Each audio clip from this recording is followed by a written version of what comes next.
আল্লাহ রাব্বুল আলামিন শুরুটা করেছেন হলো যালিকাল কিতাবু লা রাইবা ফীহি হুদাল লিল মুত্তাকিন আল্লাযীনা ইউমিনুনা বিল গায়ব ওয়া ইউকিমুনাস সালাতা ওয়া মিম্মা রাযাকনাহুম ইউনফিকুন।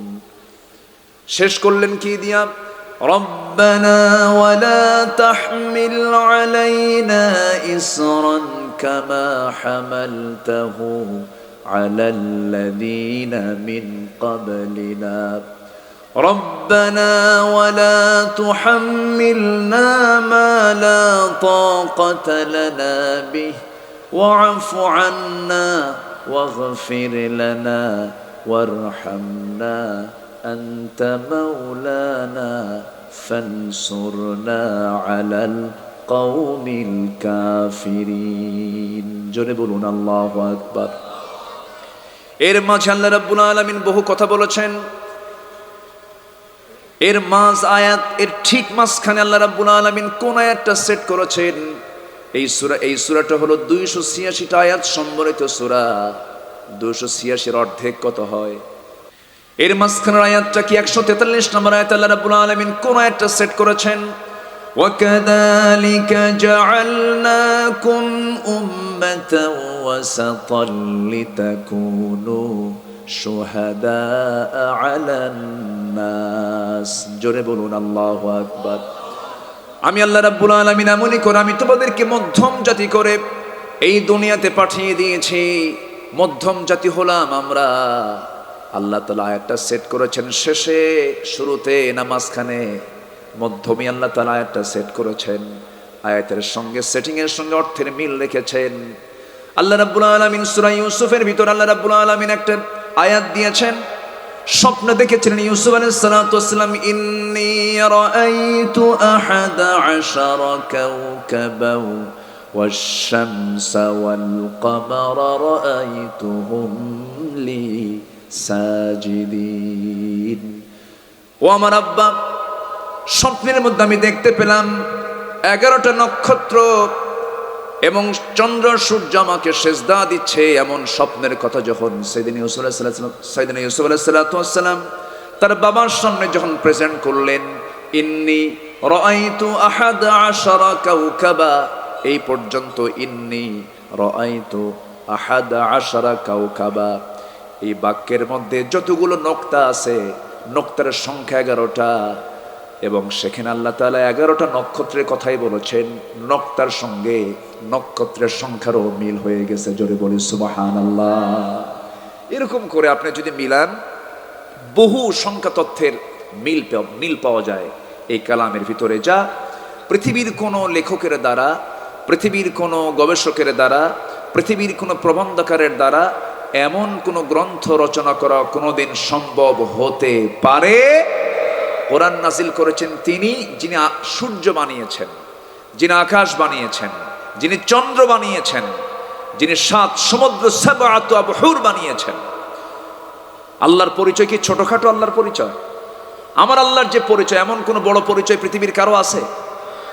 আমার আল্লাহর পরিচয় হলো তাবারাকাল্লাযী জাআলা ফিস সামাই বুরুজান ওয়া জাআলা ফিহা সিরাজান ওয়া কমারান মুনীরা। আমার আল্লাহর পরিচয় হলো তাবারাকাল্লাযী বিয়াদিহিল মুলকু ওয়া হুয়া আলা কুল্লি শাইইন কাদির।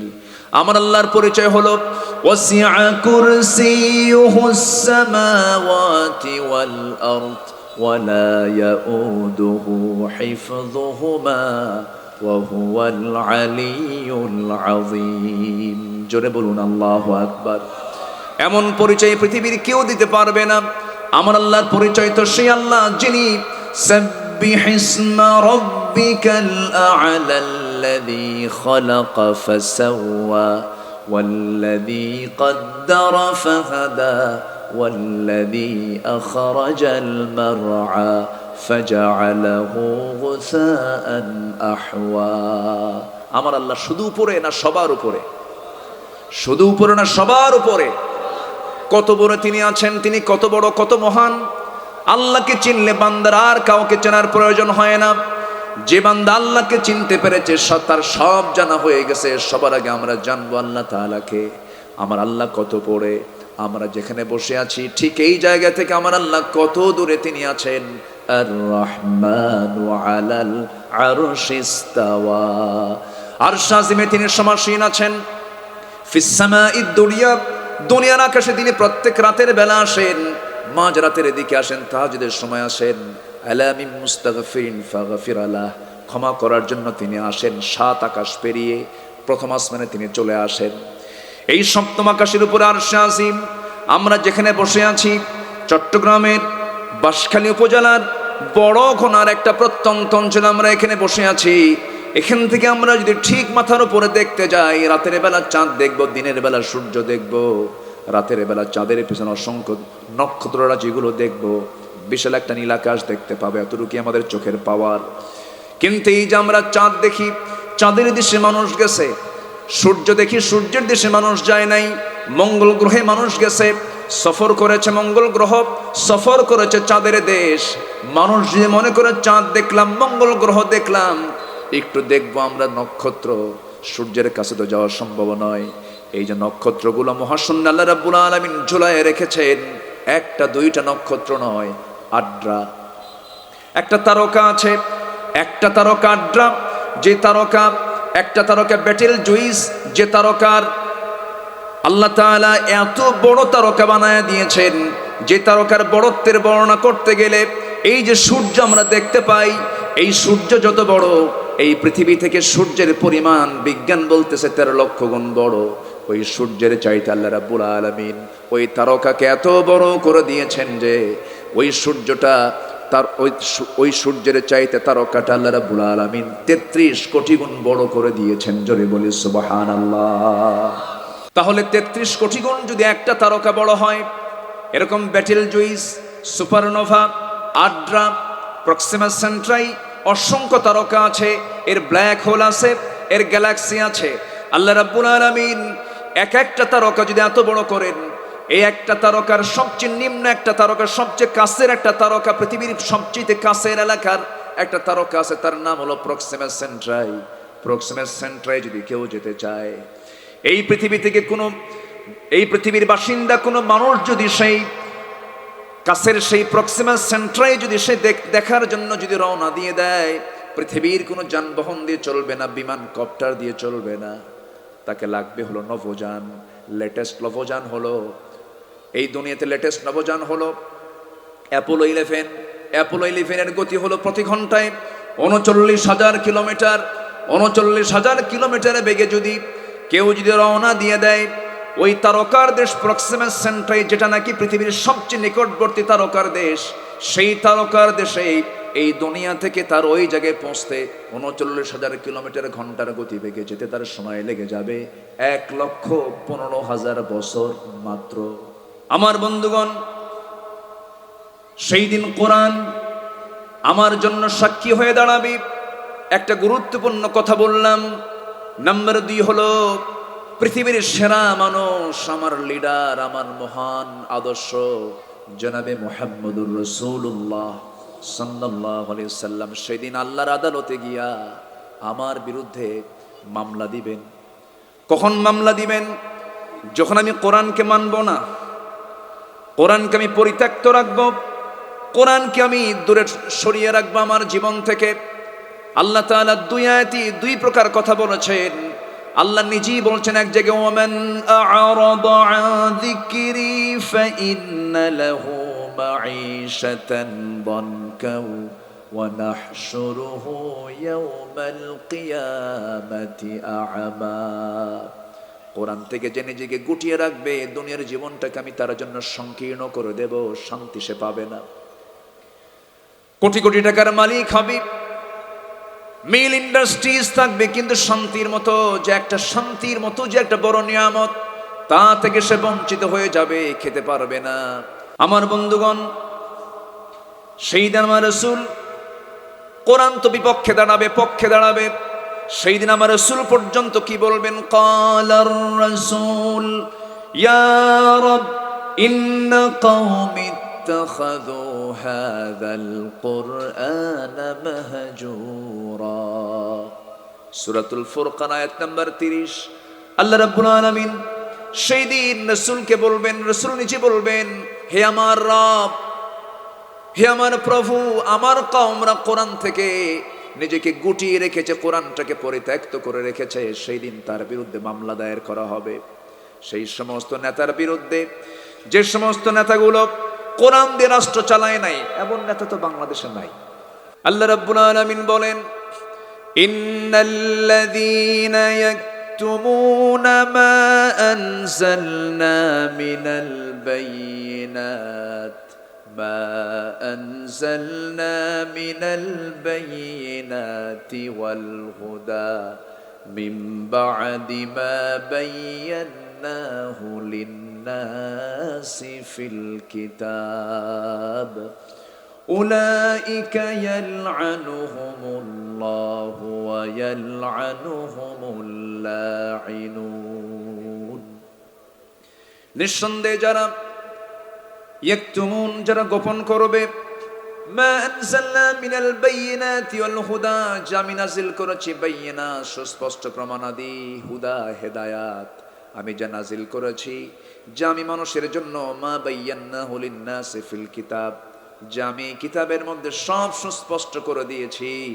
এত সুস্পষ্ট করে দেওয়ার পরও যারা এটাকে গোপন করবে, যারা আড়াল করবে, যারা রাষ্ট্রে চালাবে না, প্রতিষ্ঠানে চালাবে না, নিজের ব্যক্তি জীবনে এটাকে বাস্তবায়ন করবে না, আল্লাহ রাব্বুল আলামিন তাদের ব্যাপারে এত রাগ করেছেন, এত রাগান্বিত হয়েছেন যে তিনি নিজেই বলছেন, উলাইকা ইয়ালআনুহুমুল্লাহ, এই সমস্ত বান্দার উপরে সরাসরি লানত কার? আসতে বলবেন না, কার? আল্লাহর লানত। আমার বন্ধুগণ, কত ভয়ঙ্কর আয়াত আল্লাহ রাব্বুল আলামিন আরেক আয়াতে বলছেন, ইন্নাল্লাযীনা কাযযাবু বিআয়াতিনা ওয়াস্তাকবারু আনহা লা তুফাত্তাহু লাহুম আবওয়াবুস সামাই ওয়া লা ইয়াদখুলুনাল জান্নাহ হাত্তা ইয়ালিজাল জামালু ফি সাম্মিল খিয়াত وَكَذَلِكَ نَجْزِي الْمُجْرِمِينَ। নিঃসন্দেহে যারা আমার আয়াতকে অস্বীকার করবে, ওয়াস্তাকবারু আনহা, এবং অহংকার প্রদর্শন করবে, তাদের জন্য আসমানের কোনো দরজা খোলা হবে না, আসমানের দরজাই তাদের জন্য খোলা হবে না। লা তুফাত্তাহু লাহুম আবওয়াবুস সামা, তারা কখনো জান্নাতে প্রবেশ করবে না। ওয়ালা ইয়াদখুলুনাল জান্নাহ হাত্তা ইয়ালিজাল জামালু ফি সাম্মিল খিয়াত। আল্লাহ তাআলা কি কঠিন বাক্য এখানে উপস্থাপন করেছেন। যেমন করে একটা সুঁয়ের ছিদ্র পথে, একটা সূচের ছিদ্র পথে, চিকন ছিদ্র পথে যেমন বৃহদাকার উট প্রবেশ যেমন অসম্ভব, এই সমস্ত বান্দার জন্য আল্লাহর জান্নাতে যাওয়া তেমনই অসম্ভব। জোরে বলেন নাউজুবিল্লাহ। তাহলে আল্লাহর কালামকে গোপন করা, অস্বীকার করার কোনো সুযোগ আছে নাকি? আসতে বলবেন না, আছে নাকি? কিন্তু আমার দেশে বহু নামাজি লোক আছেন, বহু হাজি লোক আছেন, তারা নামাজ পড়েন কিন্তু আয়াতকে অস্বীকার করেন। আছে না? আছে না? নাই? আচ্ছা, আমার বন্ধুগণ, একটু কান লাগাবেন। আল্লাহর লানত থেকে বাঁচতে হবে, আল্লাহর ক্রোধ থেকে বাঁচতে হবে, আল্লাহর রহমতের আওতায় আসতে হবে। আল্লাহ রাব্বুল আলামিন বলছেন, বান্দা, আমার বান্দা তুই হয়ে যা। খুব কমন আয়াত, সবাই বলেন, ইয়া আইয়াতুহান নাফসুল মুতমাইন্নাতু ইরজিই ইলা রাব্বিকি রাদিয়াতাম মারদিয়াহ ফাদখুলি ফি ইবাদি ওয়াদখুলি জান্নাতি। বান্দা তুমি আমার হয়ে যাও, আমার হুকুমগুলো মেনে নাও, আমার জান্নাতে প্রবেশ করো। শর্ত হলো তোমাকে পূর্ণ গোলাম হতে হবে, তোমাকে পূর্ণ সারেন্ডার করতে হবে। কার কাছে? আসতে বলবেন না, কার কাছে? আল্লাহর কাছে সারেন্ডার করতে হবে। যেমন ইব্রাহিম আলাইহিস সালাতু ওয়াস সালামকে যখন বলা হলো রব্বুহু আসলিম ক্বালা আসলামতু লিরাব্বিল আলামিন, তিনি কোনো আপত্তি করেন নাই, সঙ্গে সঙ্গে বলেছেন আমি আত্মসমর্পণ করলাম, কোনো কন্ডিশন করা যাবে না। ইসলামকে মানতে গেলে উইদাউট কন্ডিশন, কন্ডিশন ছাড়া ইসলামকে মানতে হবে, যুক্তি দিয়ে মানা যাবে না, কোনো তর্ক করে ইসলামকে মানা যাবে না। ইসলামকে বিনা যুক্তিতে বিনা তর্কে মেনে নেওয়ার নামই হলো ঈমান, ঠিক কি না? মেনে নিতে হবে আমার বন্ধুগণ। এরপরে আল্লাহ রাব্বুল আলামিন বলেন, তবে হ্যাঁ আমি লানত করব না তাদের উপরে, লানতকারীও লানত করবে না তাদের উপরে, ওয়ালানুহুমুল্লাঈনুন, তাদের উপরে লানত করা হবে না ইল্লা, আল্লাহ একটা অপশন দিয়ে দিয়েছেন, যেখানে ভয়ঙ্কর কথা আছে সেখানে আসার কথা দিয়েছেন কে? আসতে বলবেন না কে? কোরআন যারা পড়েন, কোরআন পড়ে যে কি মজা পাওয়া যায়, কোরআন না পড়লে তো বোঝা যাবে না। কোরআন তেলাওয়াতের মজা তো সেই বুঝবে না, যে নামাজ পড়বে না সে কেমন করে বুঝবে, যে কোরআন বুঝবে না সে কেমন করে বুঝবে। কোরআন শোনার মজা, কোরআন তেলাওয়াতের মজা হলো অমৃত স্বাদ, যার কোনোদিন ফুরাবে না, যা কখনো নষ্ট হবে না, যার কোনো নতুনত্ব কখনো ফুরাবে না। আমার বন্ধুগণ, আমার ভাইয়েরা, দুঃখ লাগে সংসদে আজকে কোরআন তেলাওয়াত করার মতো লোক নাই, ঠিক কি না? গান গাওয়ার একটা লোক ছিল 15 বছর, এবার তাও আউট হয়ে গেছে। এখন কোথায় যে ফাটাবে আল্লাহই জানে, ফাটাও, ঠিক আছে না? হ্যাঁ, ওরাই পছন্দ করে না। কোরআন তো পারেই না, আবার পণ্ডিতগিরি দেখায়, নিজের পণ্ডিতগিরি জাহির করতে গিয়ে ধরা খেয়ে যায়, মিশকাত শরীফকে সিয়াসিত্তার কিতাব বানায় ফেলে। বুঝলেন না? এত বড় পণ্ডিতেরা, ওরা বলে আলেমরা বসে কি জানে কি, ওনারা আবার বলে ফেলেন আগামীকাল ঈদুল আজহার জানাজা নামাজ। এত এলেম কালাম তারা রাখে। শর্ট করে একটা কথা বলি, যার কাছে কোরআনের জ্ঞান আছে তার কাছে পৃথিবীর সকল জ্ঞানের জ্ঞান আছে। যার কাছে কোরআন আছে তার কাছে পৃথিবীর সকল জ্ঞান তার কাছে জমা হয়ে আছে। বলি আলহামদুলিল্লাহ, জোরে বলি আলহামদুলিল্লাহ। আমরা কোরআন শিখবো, জোরে বলি ইনশাআল্লাহ। শিখবো, গোপন করব না। কোরআন যা বলে ব্যক্তি, সমাজ, রাষ্ট্রে তা বাস্তবায়ন করবো, জোরে বলি ইনশাআল্লাহ। তিলাওয়াত, দিরাসাত, তাদাব্বুর সব রাখবো, জোরে বলি ইনশাআল্লাহ। সম্মানিত ভাইয়ের, আজকে কোরআন যদি থাকতো এমনটা হতো না। আমার দেশের অবস্থা কি এখন জানেন? ওই উদাহরণটা মনে পড়লো আমার। দেশে কিছুই হয়নি তো, সবই তো ঠিক আছে। এক রাজা গেছে হলো অবকাশের জন্য দেশের বাইরে। এক মন্ত্রীকে বললো, মন্ত্রী আমি তো দেশের বাইরে যাচ্ছি, তুমি আমার দায়িত্বটা পালন করো। ইকো দরকার নেই, ইকো দিয়েন না। দেশের বাইরে যাচ্ছি তো তুমি দায়িত্বটা পালন করো। তো 1 মাস পর সে চলে আসছে, এসে মন্ত্রীকে বলতেছে, মন্ত্রী মশাই আমি তো ছিলাম না, দেশের খবর কি বলো? সবই ঠিক আছে। তাহলে শুধু একটা জিনিস নষ্ট হয়ে গেছে, কি? কোদালের ডাঁটটা ভেঙে গেছে। কি ভাঙছে? কোদালের ডাঁট। বোঝেন তো নাকি? এলাকায় ডাঁট কয় না কি কয়? আচ্ছা, এই তো মিল পড়ছে তো। আমি কিন্তু আপনাদের ভাষায় বলতেছি। কোদালের ডাঁটটা ভেঙে গেছে, হাতলটা ভাঙছে। কে ভাঙলো কেমনে? হাতল, ডাঁট ভাঙলো কেমনে? ওই যে আপনার প্রিয় একটা গাধা আছে, সেই গাধার কবর খনন করতে নিয়ে ভেঙে গেছে। কে আমার প্রিয় গাধাটা মরলো কেমনে? ডাল ভেঙে পড়ে মারা গেছে। কিসের ডাল? আম গাছের ডাল। আম গাছের ডাল ভাঙলো কেমনে? আপনার মার খুব শখ ছিল তো ওই আম গাছের ডাল দিয়ে যেন তাকে পুরানো হয় মারা যাওয়ার পরে।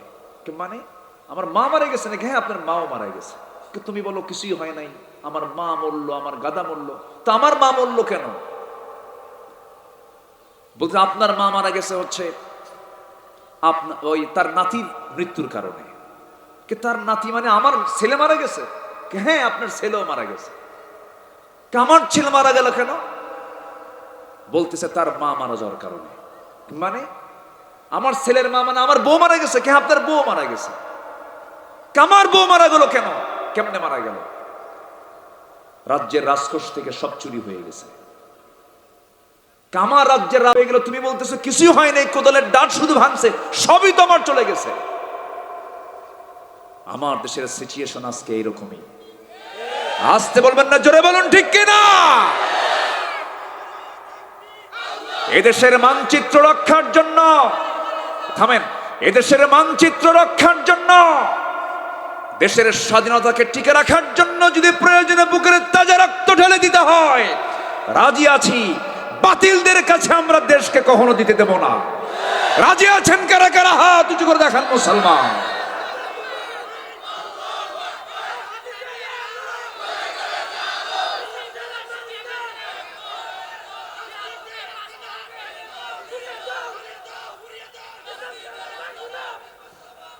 হাত নামান।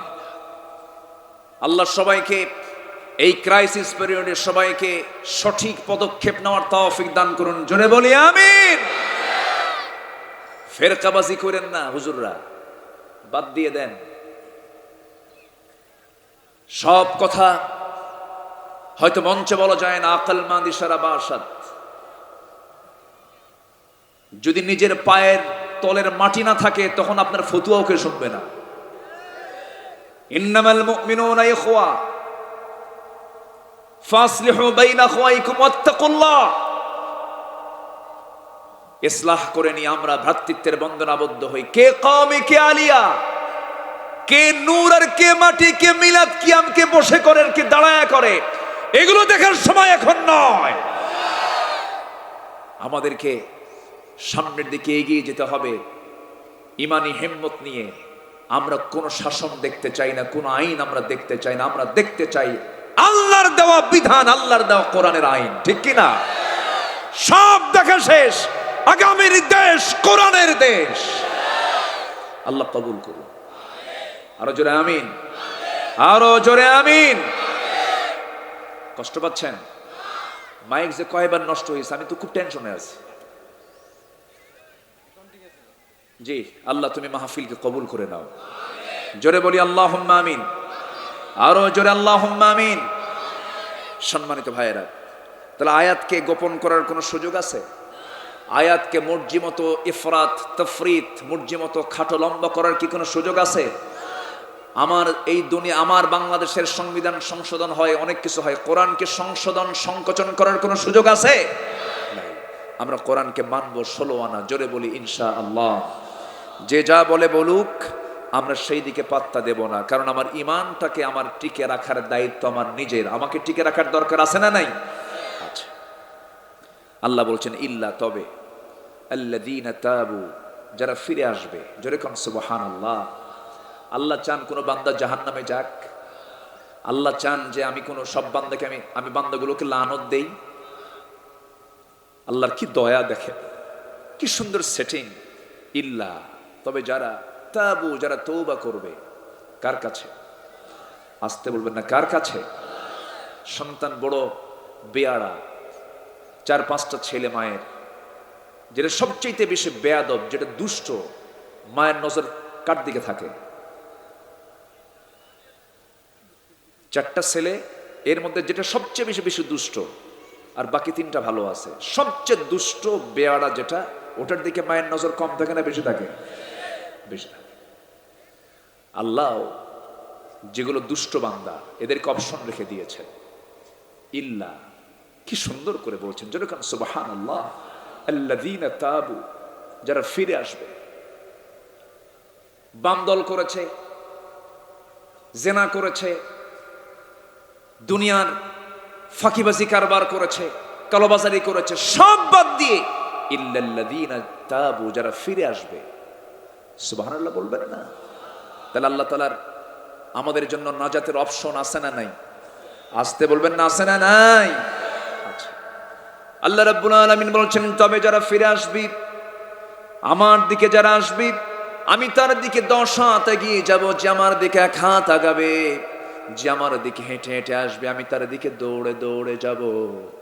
আমার কাছে চোখের পানি ফেলে কাঁদবে, 1 ফোঁটা চোখের পানি দিয়ে আমি 7টা জাহান্নাম নিভাইয়া দেব। বান্দা আমি তোকে মাফ করব, কিন্তু সারেন্ডার কর আমার কাছে। তুই বলে ফেলে দে, ইন্নী ওয়াজ্জাহতু ওয়াজহিয়া লিল্লাযী ফাতারাস সামাওয়াতি ওয়াল আরদা হানিফাও ওয়া মা আনা মিনাল মুশরিকিন।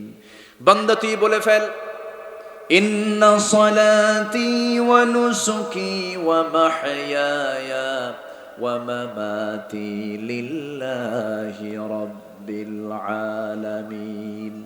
আমার সালাত, আমার কুরবানি, আমার জীবন, আমার মরণ সব হবে কার জন্য বলেন? আসতে বলবেন না, কার জন্য? আল্লাহর পথে টিকে থাকতে গেলে ঈমানটাকে টিকে রাখার জন্য বহু ঘাত প্রতিঘাত সহ্য করতে হয়। আমার বন্ধুগণ, ঈমানটা টিকে রাখা সহজ নয়। ঈমান টানা সহজ, ঈমানটা টিকে রাখা কঠিন। বড় বড় যারা আল্লাহর পছন্দের যারা বান্দাগুলো সব পরীক্ষিত ছিলেন। এখন ইতিহাস তৈরি, ইতিহাস খোঁজার জন্য দূরে যাওয়া লাগে না। আমরা আহমদ ইবনে হাম্বলের নাম শুনেছি, ইমাম আযম আবু হানিফার নাম শুনেছি। আবু হানিফা রাহমাতুল্লাহ আলাইহি 8টা বছর জেলখানার মধ্যে থাকলেন। শেষ সময়ে তাকে বিষ প্রয়োগ করে দুনিয়া থেকে বিদায় করে দেওয়া হলো।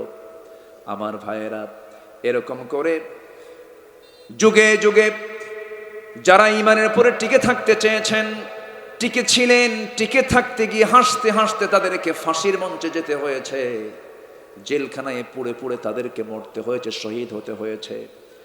একটা ইমামের নাম মনে পড়ে গেল, ইমাম ইবনে তাইমিয়া রাহিমাহুল্লাহ। দামেস্কের জেলখানায়, কিসের জেলখানায়? সিরিয়ার দামেস্কের জেলখানায় তাকে আটকানো হয়েছে। দামেস্কের জেলখানায় তিনি কারাবন্দী। দামেস্কের জেলার, ওই জেলখানার জেল সুপার জেলার তার সামনে এসে বলতেছে, হুজুর আমরা হুকুমের গোলাম, কিচ্ছু করার নাই, মেহেরবানি করে মাফ করে দিয়েন। আমাদের কোনো দোষ আল্লাহর আদালতে ধরা পড়বে নাকি, আপনি বলেন তো একটু। ইমাম ইবনে তাইমিয়া বলছেন, শোনো জেলার, তোমাদের মতো লোক থাকার কারণেই তো এই সমস্ত জালিমরা জুলুম করতে পারে, ঠিক কিনা? যে চাকরি করতে গিয়ে ঈমান হারাতে হয়, যে কর্মচারীগিরি করতে গিয়ে নিজের সততাকে বিক্রি করতে হয়, তার মুখে আমরা থুতু মারি, ঠিক কিনা? সম্মানিত ভাইয়েরা, আহমদ ইবনে হাম্বল বাগদাদের জেলখানায় পুড়ে পুড়ে বছরের পর বছর তাকে আটকিয়ে রেখেছে। সম্মানিত ভাইয়েরা, গলায় রশি বেঁধে গোটা বাগদাদ নগরী তাকে দিয়ে ঘুরিয়েছে জালিম শাসকরা। সম্মানিত ভাইয়েরা, এখনো আমার দেশে পরীক্ষিত এমন ইমানদার আছে না নাই? আসতে বলবেন না, আছে না নাই? এখনো আছে। ইমানটাকে যত্ন করতে হবে। আমরা ইমানের যত্ন নেব। জোরে বলি ইনশাআল্লাহ, জোরে বলি ইনশাআল্লাহ। আমরা ইমান এনেছি, ইমানের যত্ন নেব। ইমানটাকে নিফাকি দিয়ে, ইমানটাকে কুফুর দিয়ে, ইমানটাকে বেদাত দিয়ে আমরা মিশ্রণ করে এটিকে নষ্ট করে ফেলবো না। আল্লাহ তাআলা বলছেন, ইন্নাল্লাযীনা আমানু ওয়া লাম ইয়ালবিসু ঈমানাহুম বিযুলমিন উলাইকা লাহুমুল আমনু ওয়া হুম মুহতাদুন। ঈমান যারা আনবে এবং যারা ঈমানটাকে জুলুমের দ্বারা, শিরকের দ্বারা, বিদাতের দ্বারা, কুফরির দ্বারা, নিফাকের দ্বারা যারা আচ্ছাদন না করবে, আল্লাহ বলছেন এই সমস্ত বান্দাই নিরাপদে থেকে যাবে। এই সমস্ত বান্দাই হলো হেদায়েত প্রাপ্ত বান্দা। আমরা ঈমান এনেছি, দুনিয়ার কোনো বিধানকে আমরা মানব না, আল্লাহর কালামকে আমরা গোপন করব না, আমরা আল্লাহর কালামকে আমরা বুলান্দ করব। কালিমাতুল্লাহি হিয়াল উলিয়া। আমার ভাইয়েরা, ফিরে আসবো আমরা আল্লাহর পথে, ফিরে আসবো আমরা নবীর পথে, ফিরে আসবো আল্লাহর দ্বীনের পথে। এখানে কোনো কন্ডিশন করে ফিরে আসবো না। জান্নাত পাওয়ার জন্য পূর্ণ সারেন্ডার করতে হবে আল্লাহর আদালতে, আল্লাহর কাছে সম্পূর্ণ সারেন্ডার করতে হবে। আমার বন্ধুগণ, যুগে যুগে সাহাবে কেরাম, আম্বে কেরাম, তাদের জীবনগুলো আমাদের সামনে নখদর্পণে রাখা দরকার। দেখেন কেমন কোন ঈমানটাকে যত্ন নিতে গিয়ে দুনিয়ার সব কিছু ছেড়ে দিয়েছেন। আব্দুর রহমান ইবনে আওফের দিকে তাকান, মিলিয়নার একজন সাহাবী ছিলেন, হাজার হাজার কোটি টাকার মালিক ছিলেন। সব কিছু ছেড়ে দিয়া তিনি মক্কা থেকে মদিনায় চলে আসলেন। বউ রেখে আসলেন, সন্তান রেখে আসলেন, কোটি কোটি টাকার বিজনেস রেখে আসলেন। সম্পূর্ণ রেখে এসে তিনি মদিনায় ইমানটাকে টিকে রাখার জন্য মদিনায় তিনি হিজরত করে চলে আসলেন। নবীর সামনে বসে আছেন তিনি একদিন। আমার নবীজি বলছেন, আব্দুর রহমান, এই চোখ আমার দুইটা সাক্ষী, তুমি মক্কায় কত ধনী মানুষ ছিলে, কোটি কোটি টাকার বিজনেস তুমি করেছো, বউ আছে, বাচ্চাও আছে, আজকে এত কষ্ট করে তুমি মদিনায় হিজরত করে আসলে, আব্দুর রহমান তোমাকে দেখে আমার বড় কষ্ট হচ্ছে, তোমার কি কষ্ট হচ্ছে না? সঙ্গে সঙ্গে আব্দুর রহমান ইবনে আওফ বলেন, ইয়া রাসূলুল্লাহ, আমার চুল পরিমাণ কোনো কষ্ট নেই, কারণ সবচেয়ে বড় দৌলত আল্লাহ এবং রাসূলকে আমি পেয়ে গেছি। জোরে কোন সুবহানাল্লাহ, আর জোরে কোন সুবহানাল্লাহ। আমি আল্লাহ এবং রাসূলকে পেয়ে গেছি, আর কাউকে আমার প্রয়োজন নাই। রাসূল বলেন, আব্দুর রহমান, তোমাকে দেখে আমার বড় কষ্ট হচ্ছে, বউ বাচ্চা সব তুমি রেখে চলে আসছো। একজন আনসার সাহাবীর সামনে দাঁড়ালেন। রাসূল বলছেন, আনসার সাহাবী, এদিকে আসো, আমার আব্দুর রহমানের দিকে একটু নজর দাও তো, দেখো তো কিছু করা যায় নাকি। আব্দুর রহমানকে সঙ্গে করে নিয়ে ওই আনসার সাহাবী ঘোড়ার পিঠে তুললেন। মদিনার সবচেয়ে বড় দুইটা খেজুর বাগান দেখায় দিলেন। দুইটা বড় খেজুর বাগান দেখায় বলছেন, ভাই আব্দুর রহমান, আল্লাহ আমাকে এই দুইটা বড় খেজুর বাগানের মালিক বানায় নিয়েছেন, যে কোনো একটা তুমি পছন্দ করবে, আমি তোমাকে এখন এই দাঁড়িয়ে থেকে আমি তোমার নামে দলিল করে দেব। সঙ্গে সঙ্গে আব্দুর রহমান বলছেন, ভাই আনসার, আর কি বলবে বলো। এবার বলছেন, শুনুন, এই মদিনার কোনো মেয়ের বাবা আপনার সঙ্গে বিয়ে দেবে না, কারণ আপনার ঘর নাই, টাকা নাই, পয়সা নাই। আল্লাহ তাআলা আমাকে দুইটা স্ত্রী দান করেছেন, যে কোনো একজন স্ত্রী আমি তালাক দেব, আপনি তাকে বউ বানায় নেবেন, আমি আর কি করতে পারি আপনার জন্য। আব্দুর রহমান আনসার সাহাবীকে বুকের মধ্যে জড়িয়ে ধরে বলছে, ভাই রে, বউ তালাকও লাগবে না, খেজুর বাগান আমার নামে দলিল করে দেওয়া লাগবে না, যা বলেছ আমি খুশি হয়েছি, আমাকে ছোট্ট একটা বাজার দেখা দাও, বাজার করবো, ব্যবসা, একটু ছোট্ট একটা ব্যবসা ধরি আমি। ছোট্ট একটা বাজার দেখিয়ে দেওয়া হলো। বিজনেস করলেন, কয়েক রতি সোনা কামাই করলেন, আনি নয়, ভরিও নয়, কয়েক রতি সোনা কামাই করলেন। বিয়ের প্রয়োজন মনে করলেন, বিয়েটা করে নিলেন। নবীর কাছে সুন্দর পোশাক পরে আতর সুরমা লাগায় নবীর সামনে কয়েকদিন পরে হাজির হলেন।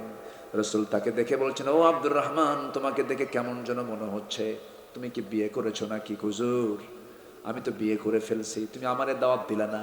হুজুর, আপনাকে দাওয়াত দেব, কিন্তু আমার তো মনেই ছিল না। দেখবেন বিয়ের সময় অনেক কাছের মানুষও কিন্তু বাদ পড়ে যায়, বাদ পড়ে না, পরিস্থিতি বিয়ে শাদী হয়ে যায়। আমার নবীজি মনক্ষুণ্ণ হলেন না। নবীজি বলছেন, আব্দুর রহমান, ঠিক আছে, বিয়ে তো করেছো, কিন্তু আমার তো এতটুকু জানার দরকার আছে, তোমার তো টাকা পয়সা নাই, মোহরনা কেমন করে দিলা? বিয়েটা করলে টাকার তো প্রয়োজন হয়েছে তোমার। হুজুর, কয়েক রতি সোনা কামাই করেছি, ব্যবসা করে ছোট্ট ব্যবসা ধরেছি। আমার নবীজি এতটাই খুশি হলেন, আব্দুর রহমানকে বুকের সঙ্গে জড়িয়ে ধরে বলছেন, আব্দুর রহমান রে, আমি তোর জন্য দোয়া করি, তোর ব্যবসার জন্য দোয়া করি, তোর পরিবারের জন্য দোয়া করি, আল্লাহ আমার আব্দুর রহমান ইবনে আওফের ব্যবসা এবং পরিবারে তুমি আল্লাহ বরকত দিয়ে ভরাইয়া দাও। যেরকম সুবহানাল্লাহ।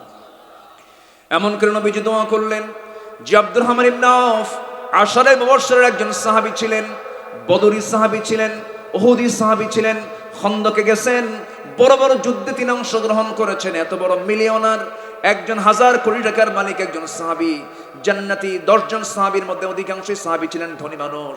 ধনী হতে কোনো আপত্তি নাই, কিন্তু তারা গরিব হয়েছেন দিনের জন্য, আল্লাহর দ্বীনকে কায়েমের জন্য।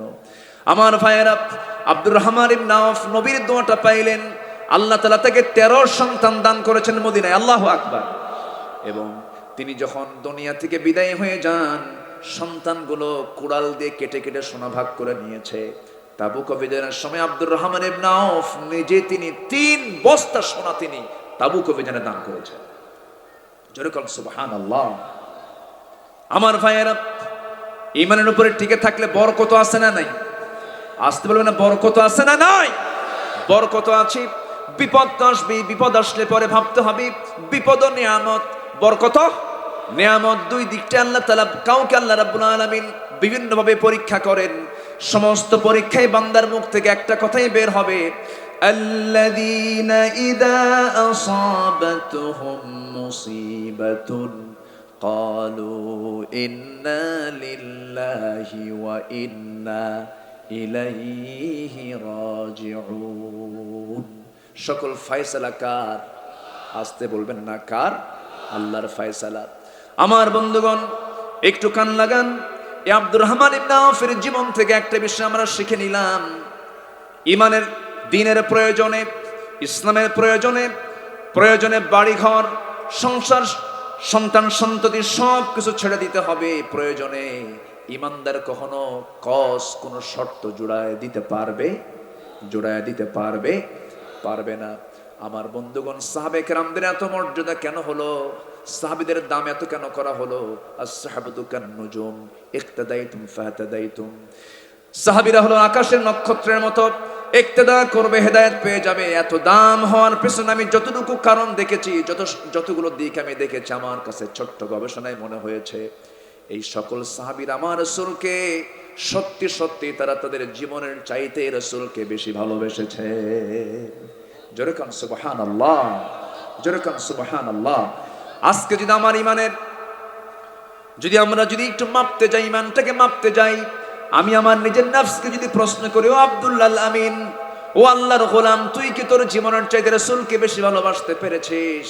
যদি মনটা, যদি সুস্থ বিবেক নিয়ে যদি মনটা বলতে পারে, হ্যাঁ আমি আমার জীবনের চাইতে রাসূলকে বেশি ভালোবাসি, অবশ্যই তার ইমানটা সফল ইমান। বলি আলহামদুলিল্লাহ।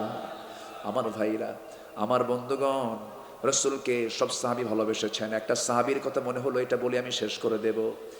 আমার নবীকে খুব ভালোবেসেছেন সেই সাহাবী। সবাই তো রাসূলকে ভালোবেসেছেন, কিন্তু সবাইকে আবু বকর? সবাইকে আবু বকর? সবাই তো আবু বকর না।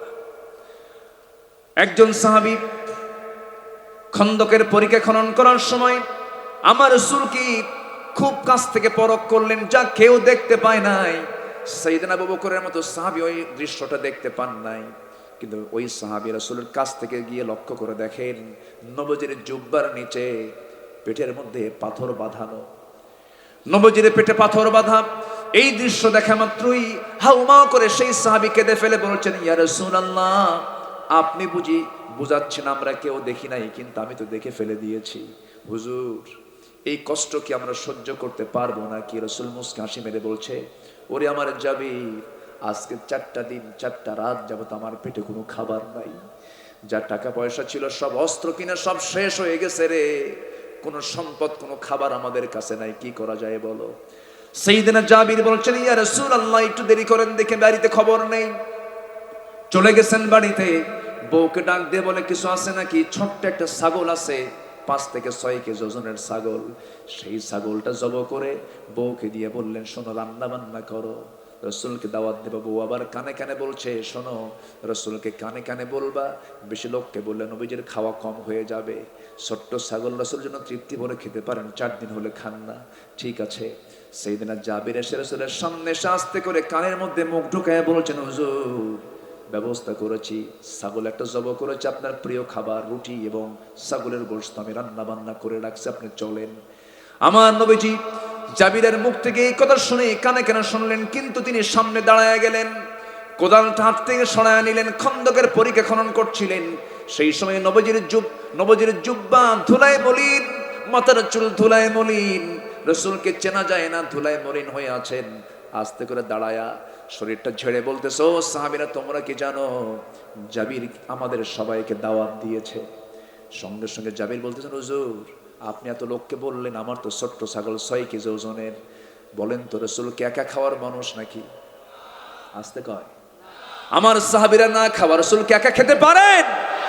এটাকে বলে নেতা। আর আমার দেশের নেতাগুলো আগে খায় না খাওয়ায়?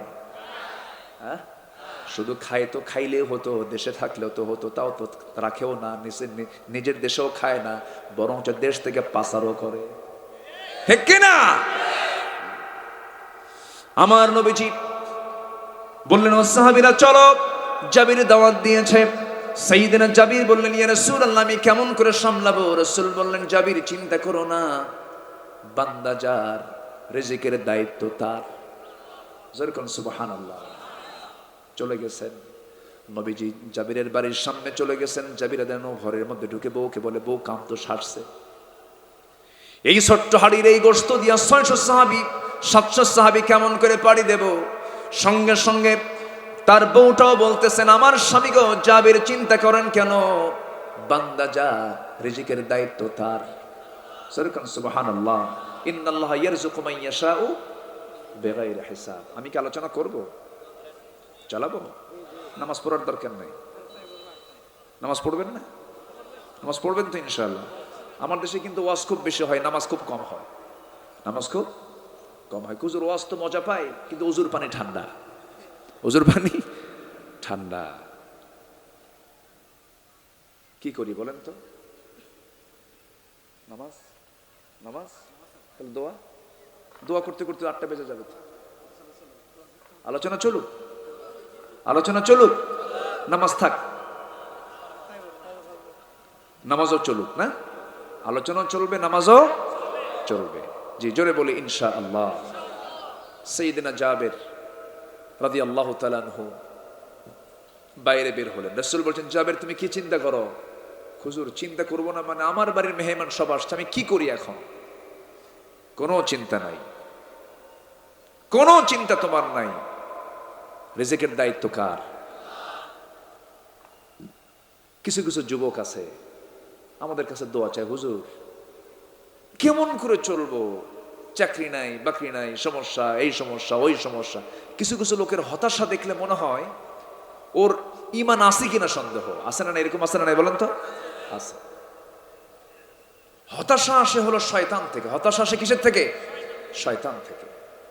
আপনার জীবনের যত ক্রাইসিস আছে, যত সমস্যা আছে, সব সমস্যাকে মাথায় নিয়ে শুধু আপনি যদি তৃপ্তি মতো ইখলাসের সাথে যদি সেজদার মধ্যে যদি আপনি আল্লাহর কাছে চাইতে পারেন, এর চাইতে চরম তৃপ্তিকর, চরম আনন্দদায়ক দ্বিতীয় কাজ পৃথিবীতে আর নাই। সেজদা দেব কার কাছে? আস্তেও সেজদা দেব কার কাছে? সকল চাওয়ার জায়গা কোথায়? সেজদা। সকল চাওয়ার জায়গা কোথায়? সেজদা। আপনি ভাবতেছেন শুধু সুবহান রাব্বিয়াল আলা, সুবহান রাব্বিয়াল আযীম রুকু সেজদায় না, সকল চাওয়ার জায়গা হলো সেজদা। আল্লাহু আকবার বলো। নফল নামাজে দাঁড়িয়ে যাবেন, নফল নামাজে দাঁড়িয়ে যত চাওয়ার মন চায় সেজদায় পড়ে চাবো আমি। জোরে বলি ইনশাআল্লাহ। দেওয়ার জন্য কে আছেন? চাওয়ার জন্য আল্লাহ। চাওয়ার জন্য আল্লাহ, চাওয়ার জন্য আমরা, দেওয়ার জন্য তো, চাওয়ার জন্য আমরা, দেওয়ার জন্য আল্লাহ। আমরা চাইবো, আমরা চাইতে ক্লান্ত হয়ে যাই, আর আমার আল্লাহ দিতে কোনো ক্লান্তি নেই। আমার আল্লাহ দিতে কোনো ক্লান্তি নেই, কিন্তু চাইতে চাইতে আমরাই ক্লান্ত হয়ে যাই। আমরা চাই না, আমরা চাবো কার কাছে? আল্লাহর কাছে। সাইয়্যিদিনা জাবের রাদিয়াল্লাহু তাআলা আনহু এবার বলছেন, ইয়া রাসূলুল্লাহ কি বলবেন আপনি, আমাকে বলে দেন, কি পরিকল্পনা, কি নির্দেশনা দিবেন? রাসূল বলছেন, শোনো, তোমার বউটাকে বলে দাও হাড়ির যে উপরে ঢাকনা আছে, ঢাকনা যেন না সরায়। রুটির উপরে যে ঢাকনা আছে, সেই রুটির ঢাকনা যেন না সরায়। আজকে কাউকে বন্টন করতে দেব না, আমি রাসূল নিজ হস্তে আমি আজকে বন্টন করব। জোরে বলুন সুবহানাল্লাহ। আমার বন্ধুগণ, এই সাইয়্যিদিনা জাবির রাদিয়াল্লাহু আনহু একদিন নবীর সঙ্গে মদিনার বাইর থেকে উটের পিঠে চড়ে চড়ে আসতেছেন। তিনি এক উটের পিঠে, নবী যার এক উটের পিঠে, সাহাবে কেরাম আসতেছেন। জাবিরের উটটা ছিল বুড়া উট। কি উট? বুড়া উট। সেই বুড়া উটটা চলতে পারে না, পিছে পিছে যায়, আস্তে আস্তে আসতেছে। সাইয়্যিদিনা জাবির বলেন, ইয়া রাসূলুল্লাহ আপনি আমাকে খুব ভালোবাসেন, দেখেন তো আমার উটটা বুড়া হয়ে গেছে, চলতে পারে না, আপনি একটু আমার জন্য দোয়া করে দেন। আমার নবীজির সঙ্গে সঙ্গে তার হাতে একটা লাঠি ছিল, আস্তে করে উটের গায়ে একটা ঘুতা মারলেন। সেই বুড়া উটটা এত তাজা হয়ে গেছে, সবাইকে পিছিয়ে ফেলে সে ফার্স্টে মদিনায় পৌঁছে গেছে। নবীজি বললেন, জাবির তুমি খুশি হয়েছো নাকি? হ্যাঁ খুশি হয়েছে। আর কি করলে খুশি হবে বলো? তোমার বুড়া উটটা আমি কিনবো, তুমি আমার দিবা নাকি? কে? আমি দেবো। বুড়া উট তো আপনি নিয়ে নেন। টাকা দিলেন, উটটা হাতের মধ্যে নিয়ে বলছেন, জাবির তুমি আমাকে এত ভালোবাসো, এত মহব্বত করো, জাবির রে উটটা আমি নেব না, টাকাও তোমাকে দিলাম, উটটাও তোমাকে আবার গিফট করলাম। যেরকম সুবহানাল্লাহ। নবীজির সঙ্গে কিছু কিছু সাহাবীর গভীর সম্পর্ক ছিল। আবু আইয়ুব আনসারী রাদিয়াল্লাহু তাআলা আনহু, সাইয়্যিদনা আবু বকর, আনাস বিন মালিক একটা এক্সট্রা আলাদা সম্পর্ক তাদের সাথে ছিল। সব সাহাবি, কিন্তু নিকটতম কিছু সাহাবি ছিলেন। আমার নবীজি হাড়ির কাছে গেলেন। আমার নবীজি ছিলেন এমন নবী যিনি রান্না বান্নাও করতেন, খাবারগুলো বন্টন করতেন। রান্না বান্না যারা করে তাদেরকে কি বলে? বস্তি না কি কয়? মানে বাবুর্চিকে কি বলে?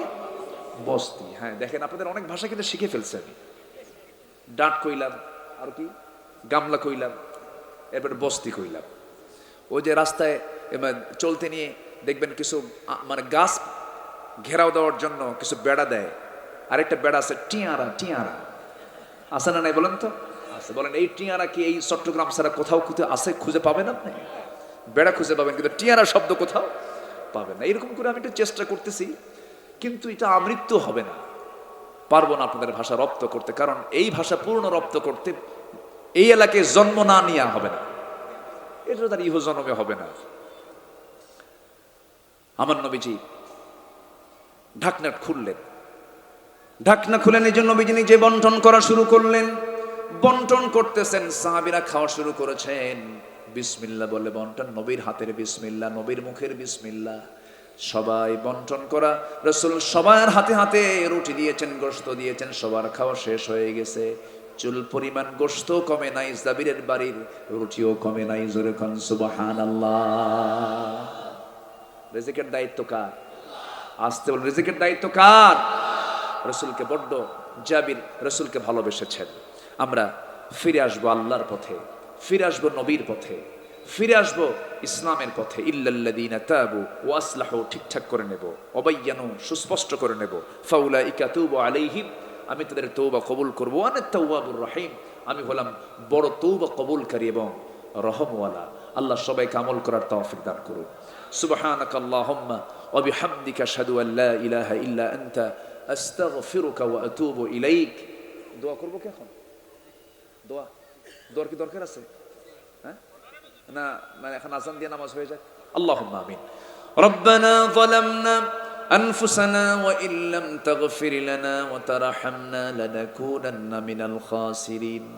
হাজার হাজার মুসলমান নরনারী তোমার বান্দাগুলোকে নিয়ে হাত তুলেছি, বান্দিগুলোকে না তুলেছি। গুনার দিকে নজর দিও না, বান্দা মনে করে তামাম জীবনের গুনাহগুলোকে মাফ করে দাও। মাছ থেকে জনম দুঃখিনী মা যারা বিদায় নিয়েছেন, জিন্দেগীর গুনাহগুলো মাফ করো। কবরগুলোকে জান্নাতের টুকরা বানায়া দাও। রব্বির হামহুমা কামা রব্বায়ানি সগীরা, রব্বির হামহুমা কামা রব্বায়ানি সগীরা।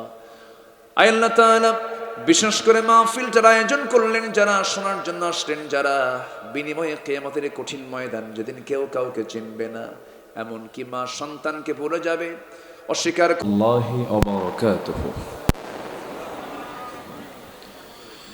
إن الحمد لله الأكرم الذي خلق الإنسان وكرم وعلمه من البيان ما لم يعلم.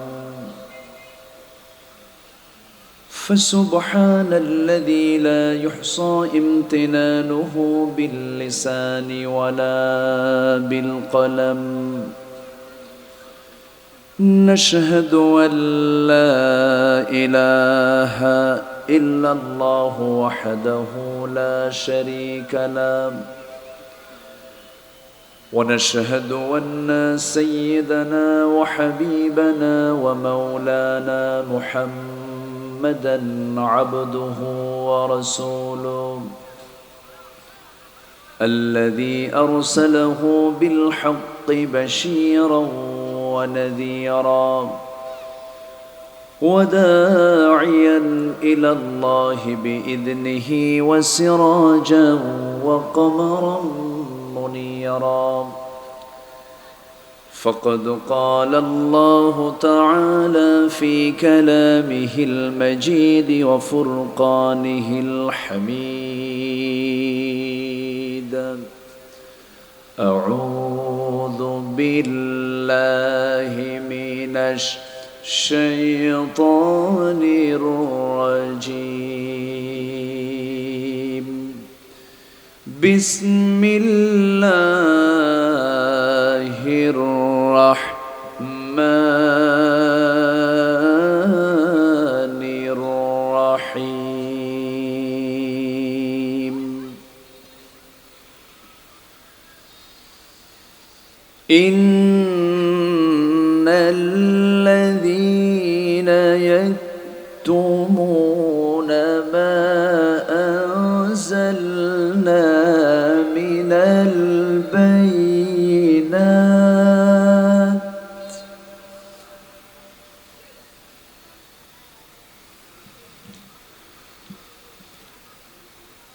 ما أنزلنا من البينات والهدى من بعد ما بيناه للناس في الكتاب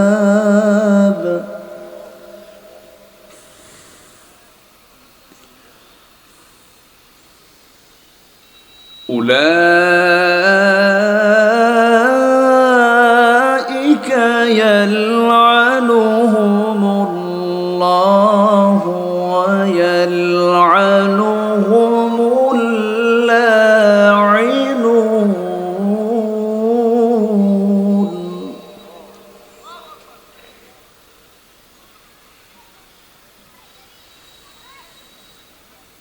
إلا الذين تابوا وأصلحوا وبينوا فأولئك أتوب عليهم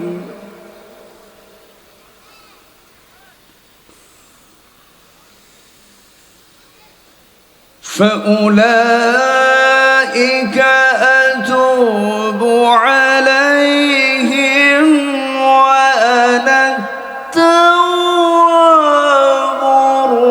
الرحيم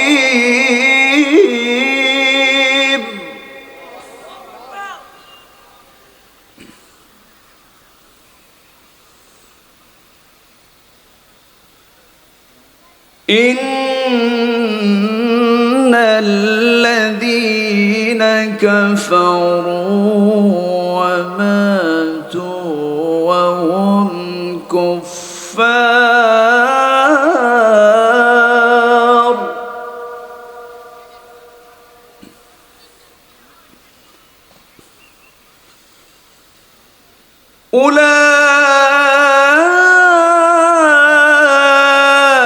أولئك عليهم لعنة الله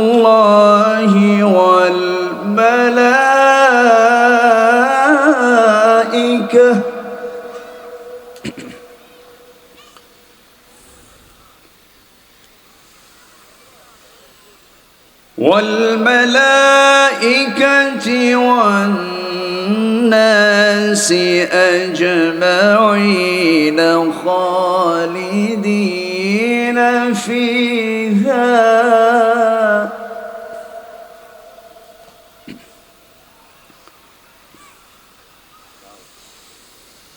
لا يخفف عنهم العذاب ولا هم ينظرون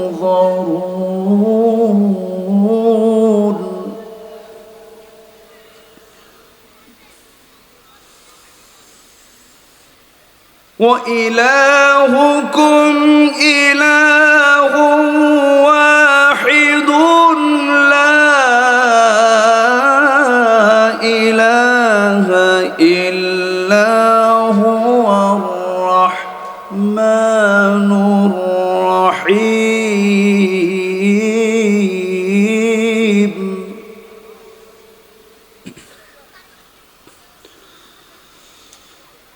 الله أكبر بسم الله الرحمن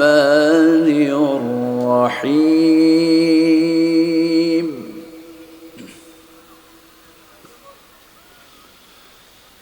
إن الله وملائكته يصلون على النبي يا أيها الذين آمنوا صلوا عليه وسلموا تسليما اللهم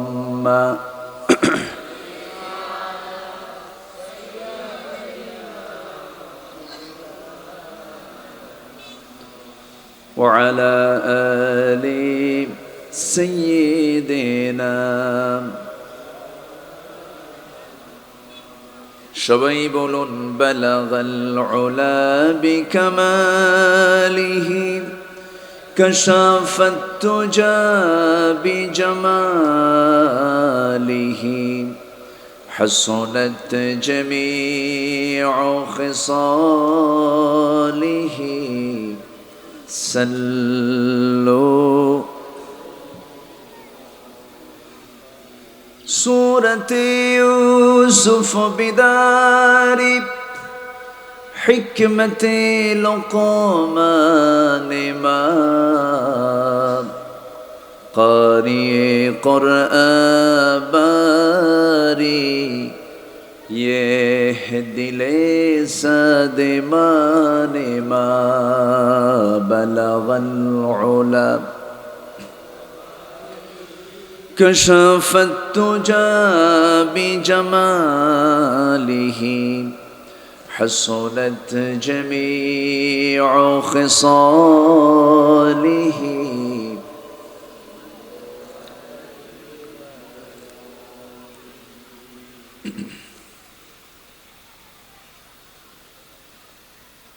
সমুদ্রের তীরবর্তী অঞ্চল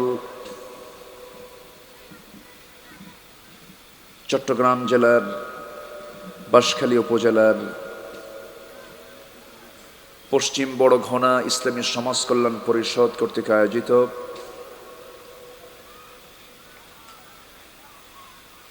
ঐতিহ্যবাহী তাফসীরুল কোরআন মাহফিল 2024 30শে জানুয়ারি অনুষ্ঠিত আজকের এই মহৎ আয়োজনের সম্মানিত সুযোগ্য সভাপতি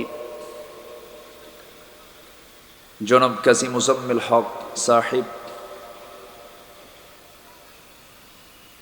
আজকের এই প্রোগ্রামের বরেণ্য অতিথিবৃন্দ, মঞ্চ উপবিষ্ট হযরত উলামায়ে কেরাম, আমার বাম পাশে উপবিষ্ট আছেন নন্দিত আলেমে দ্বীন শিক্ষাবিদ জনাব অধ্যাপক নুরুজ্জামান মুনজু হাফিজাহুল্লাহ। আজকের মাহফিলের বরেণ্য মেহমানবৃন্দ, বিশেষ করে এ জাতির অন্যতম রাহবার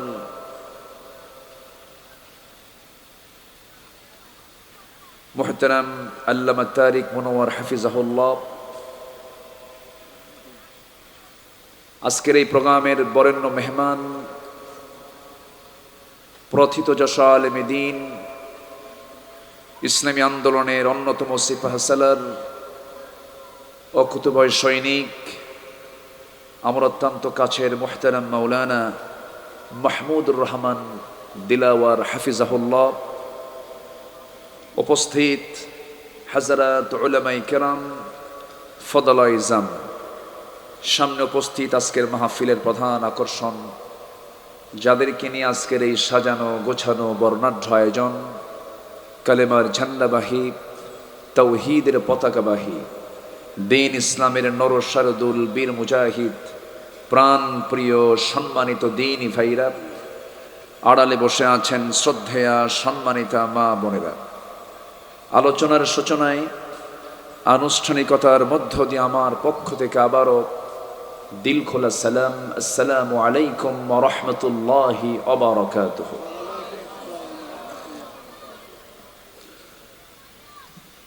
সালামের জবাব একটু ভিজা ভিজা মনে হলো। আসসালামু আলাইকুম ওয়া রাহমাতুল্লাহি ওয়া বারাকাতুহু। ওনারা বেগুন কেন শোন? আমি ভালো আছি, গম আছি, আলহামদুলিল্লাহ। চেষ্টা করি, পারি না, ধরা খেয়ে যাই। এই সান্ধ্যকালীন সময়ে সকল ব্যস্ততা উপেক্ষা করে আমরা আসতে পেরেছি সুন্দর একটি জান্নাতের টুকরায়। যিনি আমাকে আপনাকে কবুল করে নিলেন, সেই মহান রবের শানে বলে উঠছি আলহামদুলিল্লাহ। আবারও বলছি আলহামদুলিল্লাহ। চিৎকার মেরে বলছি আল্লাহুম্মা ইন্নী আসআলুকা আল হুদা ওয়াত তুকা ওয়াল আফাফা ওয়াল গিনা। সবাই বলি আল্লাহুম্মা লাকা আসলামতু ওয়া বিকা আমানতু ওয়া আলাইকা তাওয়াক্কালতু ওয়া ইলাইকা আনাবতু ওয়া বিকা খাসামতু। আমরা আল্লাহ তাআলার শুকর আদায় করে নিলাম। সম্মানিত হাজিরিন, আমার অভ্যাস অনুযায়ী আমি আলোচনার সূচনায় কোরআনে কারীমের গুরুত্বপূর্ণ সর্ববৃহৎ 286টি আয়াত সম্বলিত একটি সূরা, মাদানী সূরার মাঝামাঝি 159, 60, 61, 62 এই কয়েকটা আয়াতে কারীম আমি তেলাওয়াত করেছি। তেলাওয়াতকৃত আয়াতগুলোকে সামনে রেখে সংক্ষিপ্ত কিছু সার, সংক্ষিপ্ত কিছু কথা আমি বলতে চাচ্ছি। ওয়ামা তাওফীকি ইল্লা বিল্লাহ আলাইহি তাওয়াক্কালতু ওয়া ইলাইহি উনীব। মহান রবের প্রতি পূর্ণ আস্থা এবং ভরসা রেখে চলুন আমরা সোজা আলোচনার দিকে চলে যাই। আলোচনায় আমার পূর্বে কথা বলেছেন আমার মঞ্জু ভাই, চমকপ্রদ আলোচনা তিনি করেছেন। আরো বরেণ্য মেহমান তারা কথা বলবেন, জোরে বলি ইনশাআল্লাহ। সম্মানিত হাজিরিন, আমি যে সূরা থেকে তেলাওয়াত করেছি এই সূরাটা মদিনায় নাজিল হয়েছে, 286টা আয়াতের মধ্যে আছে, যার শুরু হলো চ্যালেঞ্জ দিয়ে, শেষ হলো দোয়া দিয়ে। আব্দুল্লাহ ইবনে আব্বাস রাদিয়াল্লাহু তাআলা এই সূরাটা পড়েছেন দীর্ঘ একটানা 10 বছর, শেষ করতে পারেননি। বলা হলো আপনি এক সূরাই পড়েন, তিনি বলছেন যে আমি তো 10 বছরও এটাকে আমি শেষ করতে পারিনি। এত গুরুত্বপূর্ণ একটা সূরা, সূরাতুল বাকারা, যার মধ্যে ব্যক্তি জীবন থেকে শুরু করে নিয়ে মানব জীবনের গুরুত্বপূর্ণ দিকগুলো আল্লাহ তাআলা এই সূরার মধ্যে উপস্থাপন করেছেন। শুরুটা হয়েছে হলো চ্যালেঞ্জ দিয়া। কোরআন যে আল্লাহর কিতাব, এর মধ্যে যে কোনো ভুল নাই, এটাকে আল্লাহ তাআলা আগেই প্রথমেই বান্দাকে, বইটা নেওয়ার আগে, কিতাবটা নেওয়ার আগেই আল্লাহ তাআলা বান্দাকে ক্লিয়ার করে দিচ্ছেন যে এর মধ্যে কোনো ভুল নাই। এরকম কোনো বই কি পৃথিবীতে আছে? আর নাই। অনলি ওয়ান আল্লাহ তাআলার নাজিল করা এই কিতাবই এমন করে শুরু করা হয়েছে, পৃথিবীর কোনো বই এমন করে শুরু করা হয়নি। এবং শেষে হচ্ছে দোয়া দিয়ে।